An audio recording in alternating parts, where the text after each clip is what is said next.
주시는 하나님께 우리 영광의 박수를 올려드리겠습니다. 옆에 있는 분과 우리 인사하겠습니다. 하나님 다 들으십니다. 하나님 다 하십니다. 우리 함께 행진해요. 아멘, 아멘. 오늘도 주 앞에 나오신 여러분 모두에게 하나님의 은혜와 평강이 넘치기를 주님의 이름으로 축복합니다. 우리는 계속해서 요한계시록에 기록된 7교회를 살펴보고 있습니다. 이 7교회는 세상의 모든 교회들을 대표하는 상징적인 교회들입니다. 7교회를 향하여 주께서 보내신 이 편지들은 바로 우리를 향하신 하나님 아버지의 사랑이며 우리 교회를 향하신 하나님의 원하심입니다. 편지들은 마치 의사가 환자의 상태를 진찰한 후에 그 결과를 작성한 진단서와 같습니다. 책망과 칭찬이 있고 그리고 처방과 약속들로 구성되어 있습니다. 지난 시간에 우리는 사대교회를 살펴보았습니다. 사대교회는 살았다는 이름은 가졌으나 죽은 교회였습니다. 행위는 있었지만 그들에게서 온전한 것을 찾을 수 없었습니다. 깨어있는 듯 했지만 그들은 잠들어 있었던 교회, 바로 그 교회가 사대교회였습니다. 그러한 사대교회에 예수님은 이렇게 말씀하십니다. 깨어나라, 생각하라, 지켜라, 회개하라 말씀하십니다. 사대교회는 다른 교회들과는 다르게 칭찬은 없고 오직 책망만 받은 교회가 사대교회입니다. 오늘은 6번째로 빌라델피아 교회에 보낸 편지를 살펴보겠습니다. 빌라델피아 교회는 사대교회와는 정반대로 서머나 교회와 함께 오직 칭찬만 받은 교회입니다. 빌라델피아 교회가 세워진 지역, 그 지역을 살펴보면 먼저 그곳은 활화산이 있어서 지진이 아주 잦았던 지역입니다. 반면에 화산재에 의해서 포도 재배가 아주 발달한 곳입니다. 포도주의 신인 디오니소스 신을 주신으로 섬기는 그러한 곳. 그래서 다양한 혼합 종교에 사로잡혀 있는 곳이 바로 빌라델피아 지역입니다. 자, 이러한 곳, 지진과 술, 혼합 종교에 사로잡힌 도시에 세워진 이 빌라델피아 교회, 과연 그 교회는 어떠한 진단을 받았을까요? 먼저 빌라델피아 교회를 향하여 편지를 보내신 예수님의 모습이 본문 3장 7절에 나타납니다. 3장 7절을 보시면 빌라델피아 교회 사자에게 편지하라. 거룩하고 진실하사 다윗의 열쇠를 가지시니 곧 열면 닫을 사람이 없고 닫으면 열 사람이 없는 그가 이르시되라고 말씀합니다. 예수님, 빌라델피아 교회에 자신의 모습을 묘사하신 예수님의 첫 번째 모습은 바로 3장 7절 다시 보시면 거룩입니다. 거룩하신 분이 말씀하십니다. 거룩은 죄와 하나님과의 온전한 분리를 말합니다. 시편 71편 22절을 보면 시인은 이렇게 고백합니다. 나의 하나님이여, 내가 또 비파로 주를 찬양하며 주의 성실을 찬양하리이다. 이스라엘의 거룩하신 주여, 내가 수금으로 주를 찬양하리이다 합니다. 이사야 6장 3절에서는 이사야 선지자의 환상 중에 나타난 천사들이 이렇게 불러 외칩니다. 거룩하다, 거룩하다, 거룩하다 만군의 여호와여. 계시록 4장 8절에서도 하나님의 보좌 주변에 있었던 네 생물이 소리 높여 이렇게 밤새 밤낮 쉬지 않고 외칩니다. 거룩하다, 거룩하다, 거룩하다. 주 하나님, 곧 전능하신 이여, 전에도 계셨고 이제도 계시고 장차 오실 이시라. 그렇게 소리 높여 밤낮을 찬양합니다. 신약에서는 누가복음 1장 35절을 보면 마리아에게 그리스도의 수태 고지를 한 그 가브리엘 천사도 이렇게 대답하여 이릅니다. 성령이 내게 임하시고 지극히 높으신 이의 능력이 너를 덮으시리니 이러므로 나실 바 거룩한 이는 하나님의 아들이다 라고 말합니다. 누가복음 4장 34절에서도 귀신 들린 사람이 예수님 앞에 달려나와 엎드려 절하면서 이렇게 소리칩니다. 아, 나사렛 예수여, 우리가 당신과 무슨 상관이 있나이까? 우리를 멸하러 왔나이까? 나는 당신이 누구인 줄 아노니 하나님의 거룩한 자입니다 라고 소리칩니다. 요한복음 6장 69절에서는 예수님이 12제자를 대표하는 베드로가 이렇게 고백합니다. 우리가 주는 하나님의 거룩하신 자인 줄 믿고 알았사옵나이다. 예수님은 거룩하십니다. 거룩함은 죄를 조금도 용납하지 않습니다. 거룩함은 불법이나 악을 절대로 간과하지 않습니다. 베드로전서 1장 15절에서 베드로는 이렇게 말합니다. 우리 같이 읽겠습니다. 시작. 오직 너희를 부르신 거룩한 이처럼 너희도 모든 행실에 거룩한 자가 되라.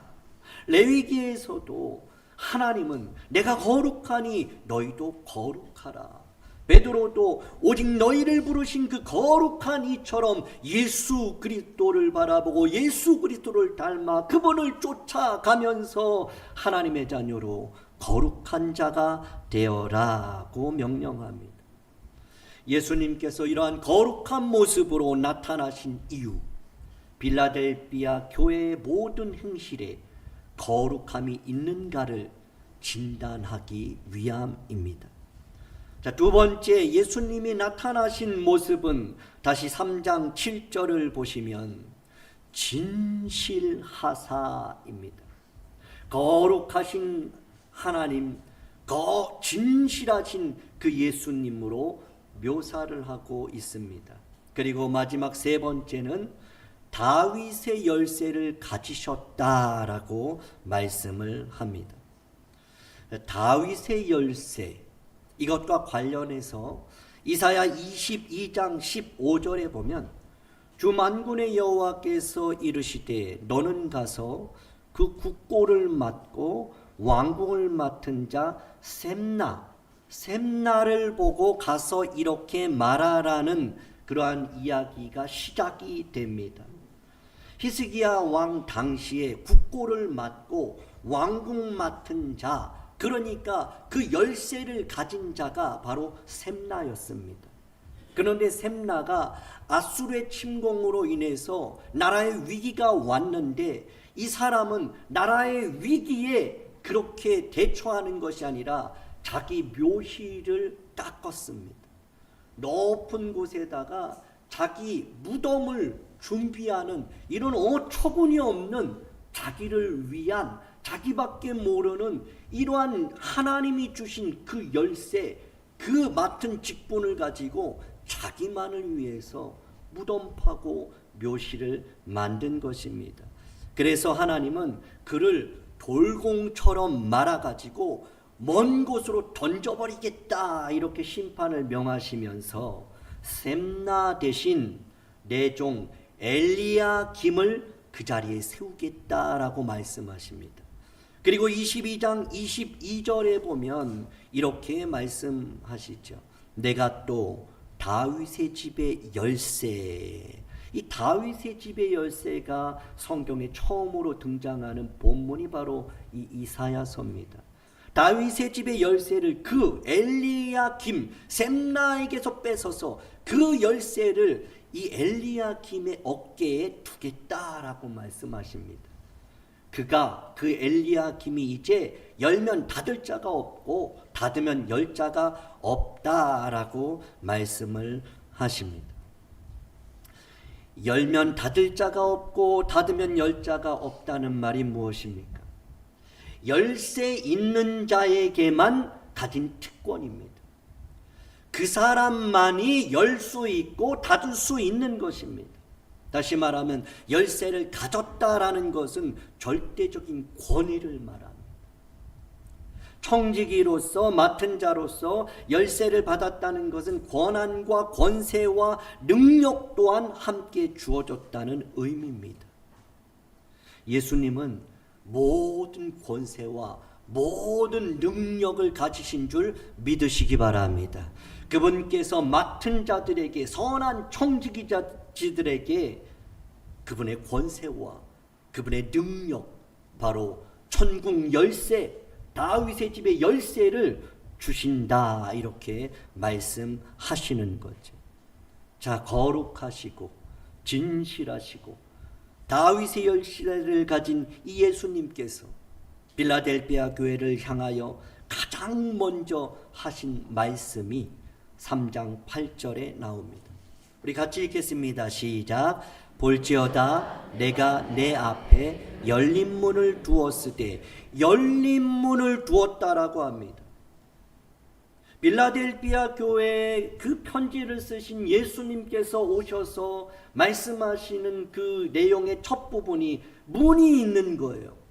그런데 그 문이, 열려있는 문이 그들 앞에 펼쳐져 있었던 것입니다. 그 문은 무엇입니까? 사도행전 14장 27절을 보면 그들이 이르러 교회를 모아 하나님이 함께 행하신 모든 일과 이방인들에게 믿음의 문을 여신 것을 보고하고 합니다. 고린도전서 16장 9절을 보면 내가 광대하고 유효한 문이 열렸다라고 말합니다. 고린도 후서 2장 12절에도 보면 내가 그리스도의 복음을 위하여 드로아의 이름에 주 안에서 문이 내게 열렸다라고 말합니다. 열린 문 무엇입니까? 복음의 문이 열린 거예요. 전도의 문이 열린 거예요. 구원의 문이 열려진 거예요. 그래서 그 열린 문을 보여주시면서 예수님께서 그렇게 말씀하시는 거죠. 마지막으로 골로새서 4장 3절을 보면 우리 같이 한번 읽습니다. 시작. 또한 우리를 위하여 기도하되 하나님이 전도할 문을 우리에게 열어주사 그리스도의 비밀을 말하게 하시기를 구하라. 내가 이 일 때문에 매임을 당하였노라. 이 문은 전도의 문입니다. 복음의 문이에요. 구원의 문이에요. 섬김의 문입니다. 전도할 수 있는 기회를 주신 거예요. 복음을 전할 수 있는 기회를 주신 거죠. 선교할 수 있는 그 문을 활짝 열어 놓으신 것입니다. 다윗의 열쇠를 가지신 그분이 그 필라델피아 교회를 찾아오셔서 말씀하시는 것, 바로 기회를 열어 놓으신 겁니다. 그리고 마태복음 25장 21절에 보면 예수님께서 또 하나의 문을 열어 놓으셨습니다. 그것은 그 주인이 이르되 잘하였도다 착하고 충성된 종아, 너가 적은 일에 충성하였음에 내가 많은 것을 내게 맡기리니 열쇠 내 주인의 즐거움에 참여할지어다. 주인의 즐거움에 참여할 수 있도록 문을 열어 놓으셨습니다. 그 즐거움에 참여하기 위해서는 섬김이 있어야 돼. 충성이 있어야 합니다. 그분이 그것을 우리에게 맡기셨어요. 기회를 주셨어요. 그 열쇠를 우리는 열고 닫는 하나님의 능력을 우리가 부여받게 된 것이죠. 자, 그러면 이 충성이라는 이러한 말씀을 듣고 이 열린 문을 이렇게 바라보면서 과연 빌라델피아 교회는 그 맡겨진 열쇠를 가지고 어떻게 사용했을까요? 자, 그들의 반응과 주님의 진단이 8절에 나타나고 있습니다. 8절을 보시면 내가 너의 행위를 안다. 그리고 너가 작은 능력을 가지고서도 내 말을 지켰다. 그렇게 말씀합니다. 너희가 내 이름을 배반하지 않고 내 말을 지켰다. 그걸 내가 안다. 그렇게 말씀합니다. 빌라델피아 교회는 말씀을 지켰습니다. 주어진 말씀, 기록된 말씀, 선포된 말씀에 순종한 것이죠. 그들은 말씀을 끝까지 붙잡고 말씀을 지키고 믿음에 순종하였던 그러한 교회입니다. 이 일이 그렇게 쉽지는 않습니다. 결코 쉬운 일이 아니에요. 왜 그런가 하면 그들은 첫 번째 지금 로마 정부로부터 극심한 핍박을 받고 있는 상황이에요. 그때 믿음을 지킨다, 말씀을 지키고 순종한다, 이거는 목숨을 내놓는 일입니다. 이것이 믿음을 지키고 말씀을 지키고 이 열린 문에 내가 좁은 길로 들어가는 신앙생활하는 게 이게 어려운 상황이에요. 두 번째는요, 9절을 보시면 보라 사탄의 회당 곧 자칭 유대인이라 하나 그렇지 아니하고 거짓말하는 자들 중에서 그들이 지금 핍박을 받고 있어요. 로마 정부뿐만 아니라 동족 유대인으로부터 환난을 당하고 핍박을 당하고 있는 이러한 상황에 믿음을 지킨다? 어려워요. 말씀을 붙든다? 사명을 위해서 헌신을 한다? 쉽지가 않은 일입니다. 자, 그리고 이러한 환경적인 어려움, 이런 지진이라는 이런 어려움 때문에 뭐 살만하면 불안한 거예요. 지진 한번 나면 필요한 것만 가지고 도망가야 돼요. 그리고 또 다시 안정되면 다시 들어와서 생활하는. 그러니까 이런 환난과 이런 생활고까지 겪는 이 상황에서 믿음 지키는 것이 쉽습니까? 환난과 핍박이 한 가지만 돼도 외부적으로 믿지 않는 사람에게 와도 힘든데, 아니 가까이에 있는 사람, 믿는 사람, 가족들에게도 환난이 오면 힘든데, 아니 생활고까지 겪으면 이 믿음 지키는 게 쉽지 않은 일이죠. 그런데 그러한 환난과 핍박보다 말씀과 믿음을 지키기 더 어려웠던 이유가 이 빌라델피아 교회에는 있었습니다. 8절을 한번 다시 보시면 내가 너의 행위를 안다 그래요. 그런데 그들이 말을 지켰지요. 그들은 이 죽음 앞에서도 예수 그리스도의 이름을 배반하지 않았어요. 부인하지 않았죠. 서머나교회 폴리갑처럼. 그렇게 그들은 말씀을 지키고 믿음을 지켰어요. 그런데 놀라운 것을 이야기해주고 있죠.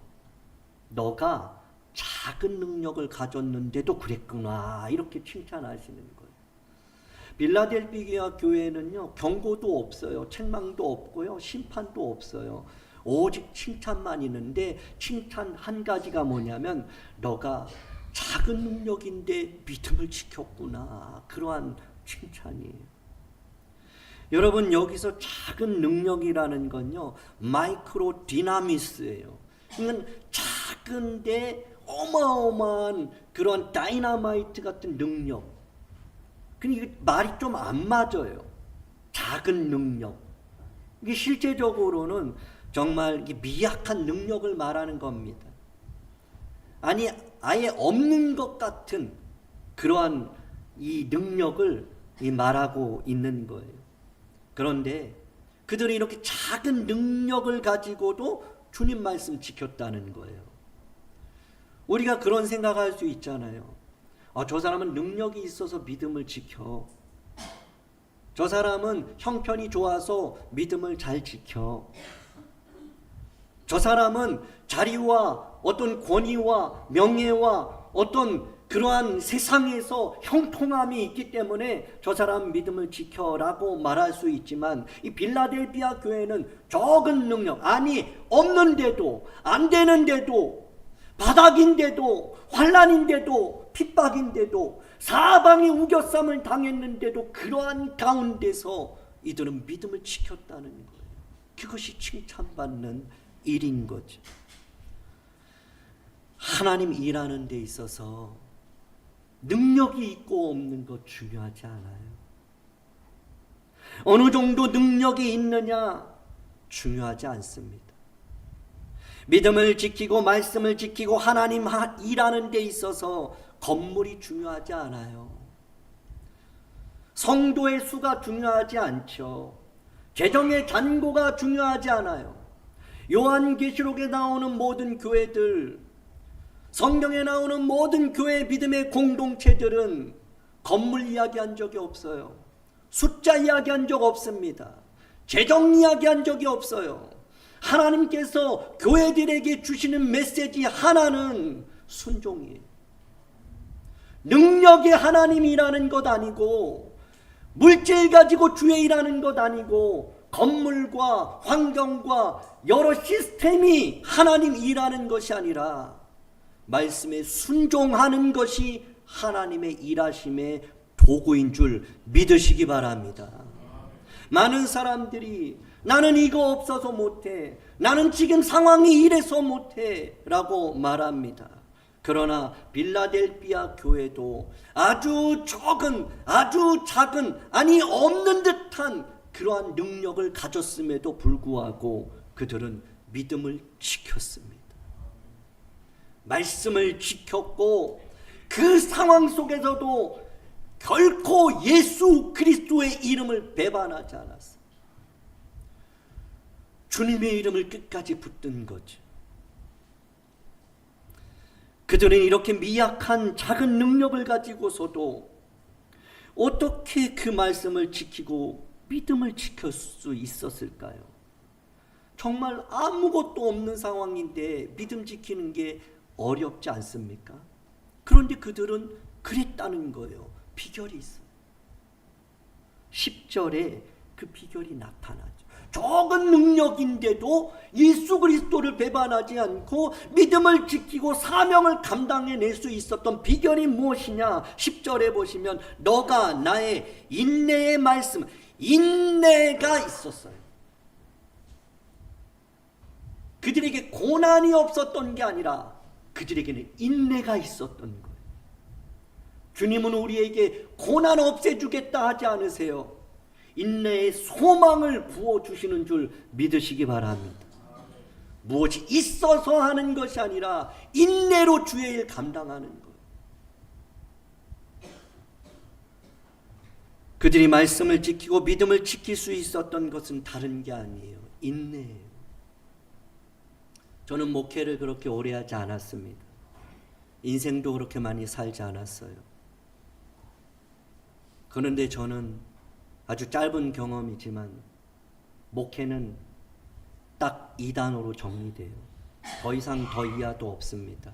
앞으로도 그럴 것이고 저는 그거 하나 붙들고 목회하죠. 인내예요. 인내. 제가 부교역자 한 교회에서 8년 생활하고 그리고 또 4년 하고 지금 우리 낙산교회에서 5년 부목사 생활하고 그리고 이제 5년 차 지금 위임받아 담임 목사하고 있는데 저는 목사님들하고 대화하는 나누는 중에 목회 한 가지밖에 없어요. 인내밖에 없어요. 하나님이 그럼 다 하셔요. 하나님이 다 하셨어요. 제가 하려고 해서 이 자리에 있겠습니까? 제가 하려고 해서 내가 지금 가지고 있는 모든 환경이 되어진 건가요? 아니에요. 내가 그냥 참아서 된 거예요. 내가 견뎌서 된 거예요. 내가 그냥 그 자리에 있어서 된 거예요. 내가 나갔다면, 내가 더 주먹쥐고 내가 으쌰으쌰했다면 저는 이 자리에 없을 거예요. 참아내고 인내하고 견디고 그러면 주님 일하세요. 여러분, 내게 능력을 주옵소서. 그 능력을 구하시되 그 능력이 인내가 되기를 주님의 이름으로 축복합니다. 인내가 이기는 거예요. 이기는 게 이기는 게 아니라 지는 게 이기는 건데, 인내로 질 때 하나님이 일하시는 거예요. 고민하는 일이 있습니까? 정말 수십 년 동안 참고 참은 것 있습니까? 조금 더 참으시기 바랍니다. 이제 곧 때가 됐어요. 광부가 이 금을 캐기 위해서 막 땅굴을 파요. 그런데 너무 오랜 시간 팠는데 금이 나올 생각을 안 해요. 그래서 거기서 포기를 했어요. 그런데 사진을 보니까 한 번만 더 곡괭이질하면 금이 꽉 차 있었던 거예요. 우리는 안 보이니까 그래요. 그런데 그것을 보는 사람은 나올 때까지 파는 거예요. 우리 조금 전에 영상 보셨죠? 하나님이 안 들으실까요? 다 들으십니다. 여기 여러분이 그러한 열매잖아요. 여러분들이 증인이잖아요. 우리가 이 자리에 있는 것이 그냥 된 건가요? 누군가의 기도로 된 줄 믿으시기 바랍니다. 지금도 여러분들이 기도하는 제목, 지금 하나님께서 역사하시고 그들의 마음이 움직이고 있고 순식간에 그 일들이 이루어지는 줄 믿으시기 바랍니다. 우리에게 필요한 건 능력이 아니에요. 주님이 우리에게 요구하시는 것은 능력이 아니에요. 인내예요. 마태복음 10장 22절을 보면 12제자를 택하시고 예수님이 제자들을 파송하십니다. 전도로 보내요. 전도자로. 그러면서 이리 가운데 보낸다는 표현을 하시면서 그들에게 이런 말씀을 하시죠. 우리 같이 한번 읽습니다. 시작. 또 너희가 내 이름으로 말미암아 모든 사람에게 미움을 받을 것이나 끝까지 견디는 자는 구원을 얻으리라.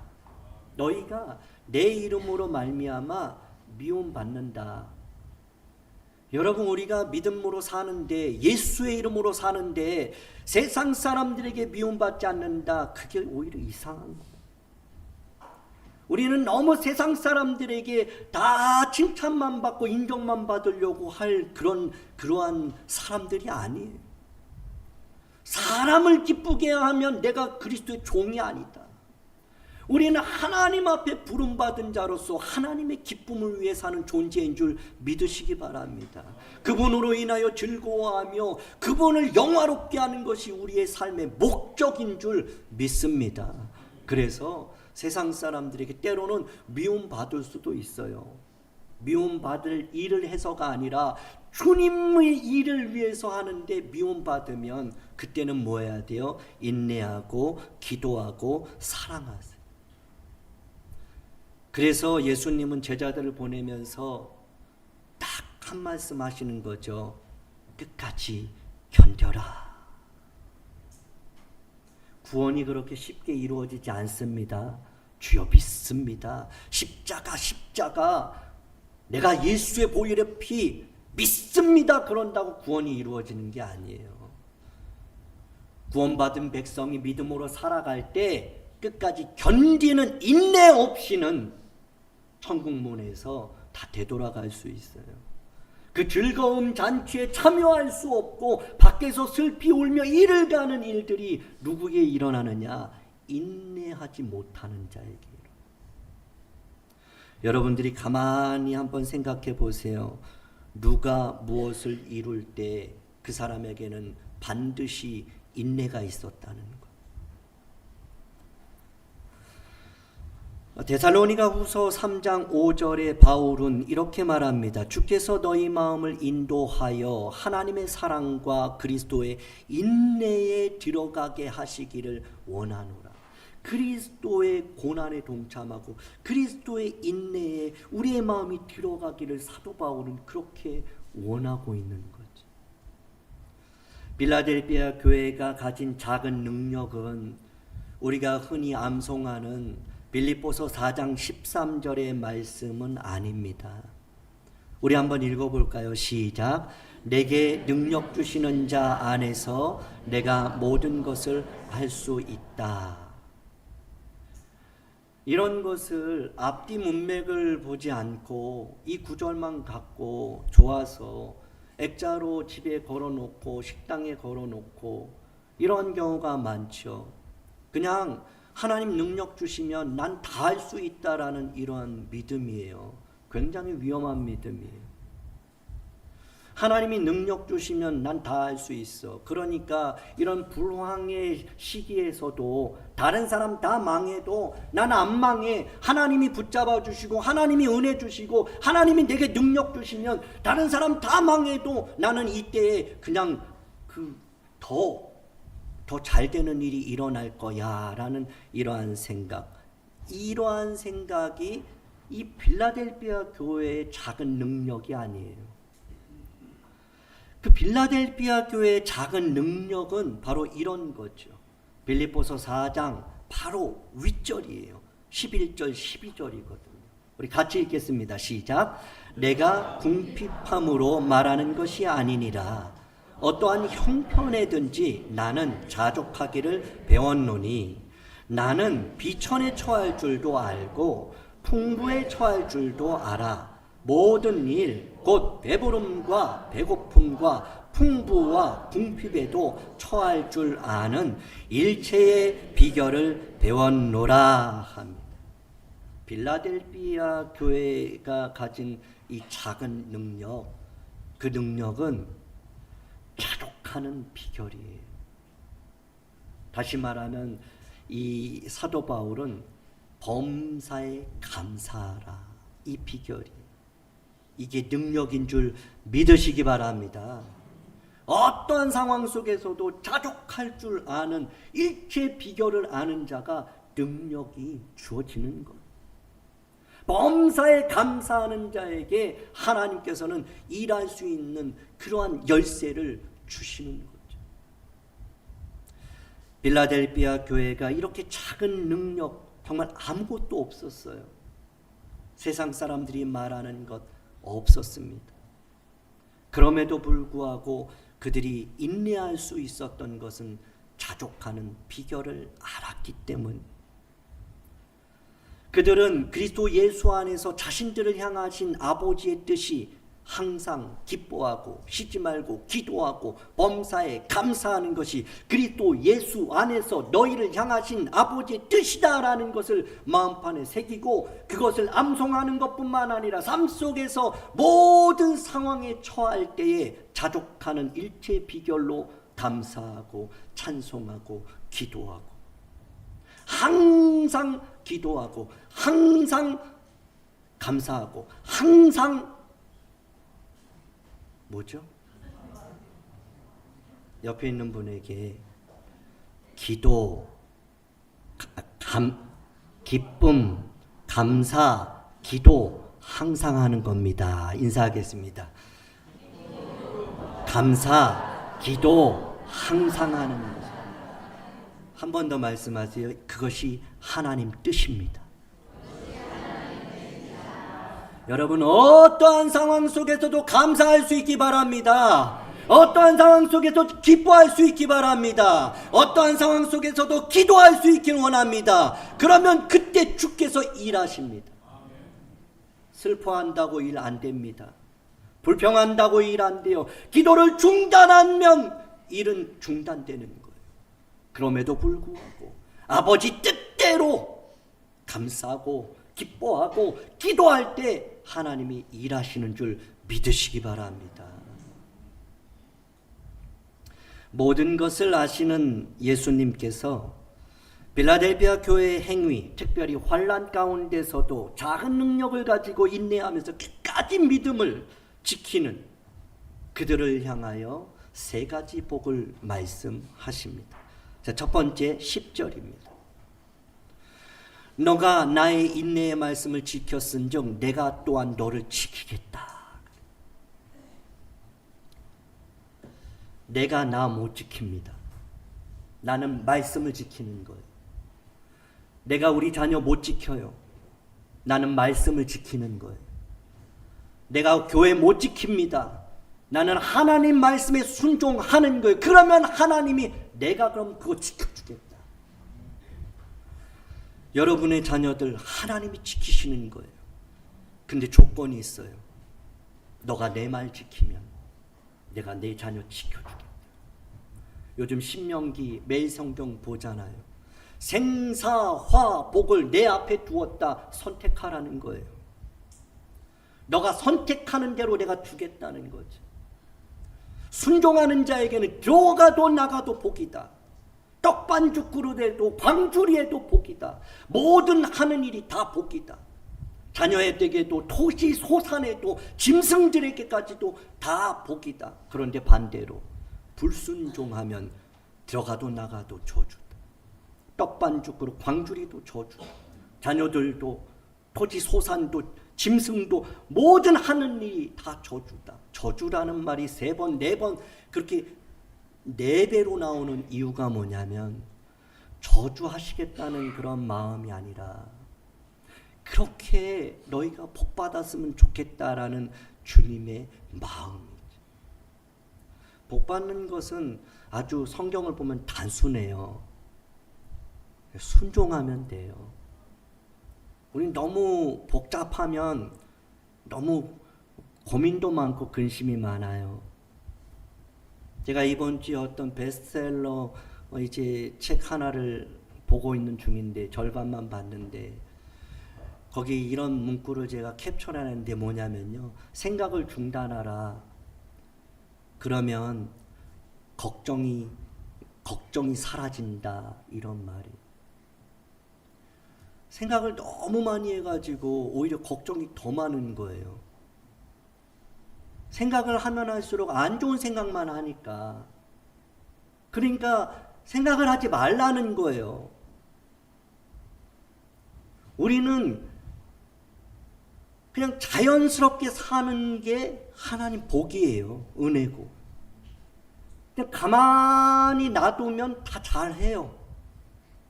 근데 자꾸 움직이려고 하고 내가 무엇을 하려고 그러면 더 많이 꼬여요. 우리 아이들도 자꾸 그 아이들을 움직이고 조종하려고 그러면 안 돼요. 기도하는 거죠. 그 아이들을 위해서 이렇게 어떡하지 생각 너무 많이 하지 마세요. 중단하시고 뭐예요? 기뻐하고 감사하고 기도하는 거예요. 여러분, 예수님도 그렇게 말씀하시죠. 너희가 나를 시인하니까 내가 너희를 시인하겠다. 그래요. 하나님 정확하세요. 구원에 있어서는 선물로 주시거든요. 그런데 복에 있어서는요. 반드시 조건에 따라서 약속대로 주세요. 너희가 나를 지켰으니까 내가 너희 지키겠다. 이 복입니다. 저는 우리 낙산교회 여러분들 삶을 하나님이 지켜주시기를 늘 기도하고 있고요. 그렇게 되기를 주님의 이름으로 축복합니다. 그러기 위해서는 우리가 다시 한번 빌라델피아 교회처럼 어떻게 해야 돼요? 말씀을 지켜야 돼요. 순종해야 하죠. 자, 두 번째는 뭐예요? 11절을 보시면 내가 속히 올 거다. 너가 가진 것을 굳게 잡아서 아무도 너의 면류관을 빼앗지 못하게 하라. 이렇게 말씀하세요. 하나님은 우리에게 쓰여져 있는 면류관이 그 누구도 빼앗기기를 원치 않으세요. 그런데 너도 빼앗기지 않도록 하라. 그렇게 말하고 있어요. 하나님은 우리에게 기쁨을 주셨어요. 감사할 마음도 주시고요. 자족하는 비결도 알게 하셨어요. 그런데 문제는요. 그걸 빼앗기는 게 문제예요. 악한 사단 마귀가 자꾸 빼앗잖아요. 모처럼요, 길가에 뿌린 그러한 씨앗처럼 말씀이 선포됐어요. 아멘 했어요. 근데 아멘 하기도 전에 이 사단이 다 물어가는 거예요. 그래서 저도 기도를 그렇게 해요. 하나님, 빼앗기지 않는 인생 되게 하옵소서. 우리는요, 너무 막 이것 주십시오, 저거 주십시오, 이거 원합니다, 저거 원합니다만 기도해요. 근데 그거 갖고 망하는 사람 많아요. 그것 때문에 오히려 더 힘든 사람 많아요. 주님 떠나고. 우리는 하나님 주시는 것 감사하면서 그것을 지키는데 몸부림쳐야 돼요. 성경에 보니까요, 지키라는 말이 그렇게 많은데, 우리 아이들에게 주어지는 그 기쁨도 빼앗기지 않도록 부모님들이 도와줘야 돼요. 감사도 가만히 있으면 다 뺏겨요. 소망도요, 가만히 있으면 다 뺏기는 거예요. 믿음, 소망, 사랑을 지킬 수 있도록 서로 전도회에서 도와줘야 되는 거죠. 마지막 세 번째입니다. 12절입니다. 우리 같이 읽겠습니다. 시작. 이기는 자는 내 하나님 성전의 기둥이 되게 하리라. 존귀하게 여기시겠다는. 지금 적은 능력으로 너희가 믿음을 지켰는데 성령이 교회들에게 하시는 말씀을, 그 말씀을 붙들고 그렇게 끝까지 믿음 지키고 그 이름을 배반하지 않고 인내함으로 그것을 이룬다면 너희는 성전의 기둥이 될 거다. 그렇게. 예전에 많은 사람들이 그런 기도했어요. 하나님, 성전의 기둥이 되게 하옵소서. 근데 한 번은 어떤 분이 그런 기도하지 말래요. 하나님, 이분 교회 기둥 되게 하옵소서 그랬는데, 그렇게 기도하면 기둥이 다 뽑혀서 떠나고 버린 그런 일들이 많대요. 그래서 저도 기둥 되게 하옵소서 그런 기도 안 하고 좀 기도를 바꾸는데, 어쨌든 여러분, 하나님이 기둥처럼, 왜냐하면 이 빌라델비아 교회는 뭐가 많았어요? 지진이 많았어요.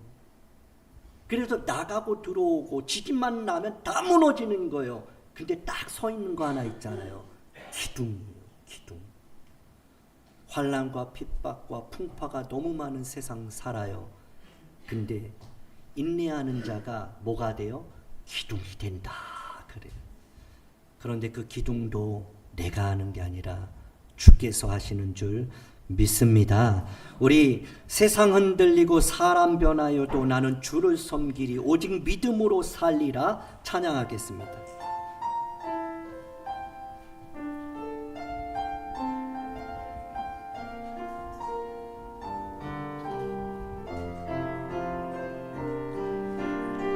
세상은 흔들리고 사람들은 변하여도 나는 주를 섬기리. 주님의 사랑은 영원히 변하지 않네. 나는 주를 신뢰해 오직 믿음으로, 오직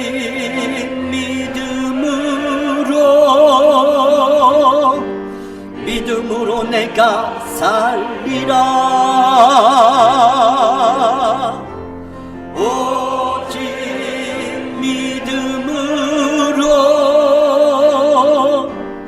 믿음으로 내가 믿음 흔들리고 사람들 주를 떠나도 나는 주를 섬기리. 주님의 나라는 영원히 쇠하지 않네. 나는 주를 신뢰해 오직 믿음으로, 오직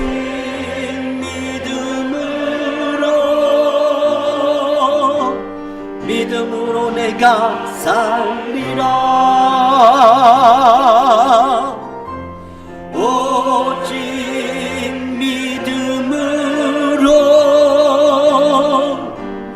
믿음으로 내가, 다시 한번 고백합니다. 오직 믿음으로, 오직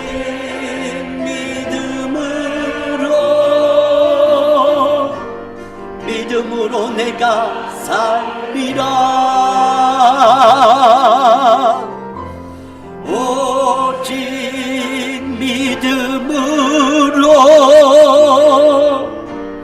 믿음으로 내가 오직 의인은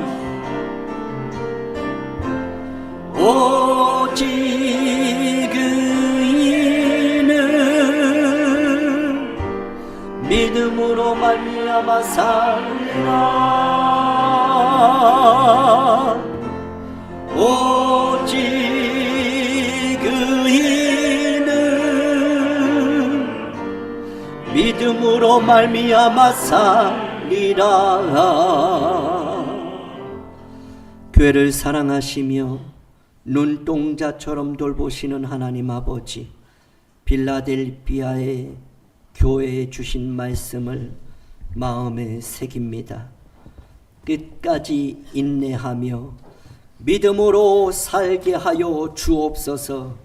그 이름을 어떠한 상황에서도 배반하지 않도록 주님 지켜 주옵소서. 착하고 충성된 전도자, 칭찬받는 증인이 되게 하여 주옵소서. 열린 문으로 들어가고 열린 문으로 많은 잃어버린 영혼들을 인도할 수 있는 빛과 소금 되게 하여 주옵소서. 약속하신 말씀 붙잡고 이기는 자 되게 하시고 성전의 기둥같이 쓰임받는 인내하는 자가 되게 하여 주옵소서. 세상 흔들리고 사람들 변해도 믿음으로 살게 하옵소서. 예수님 이름으로 기도하옵나이다. 아멘.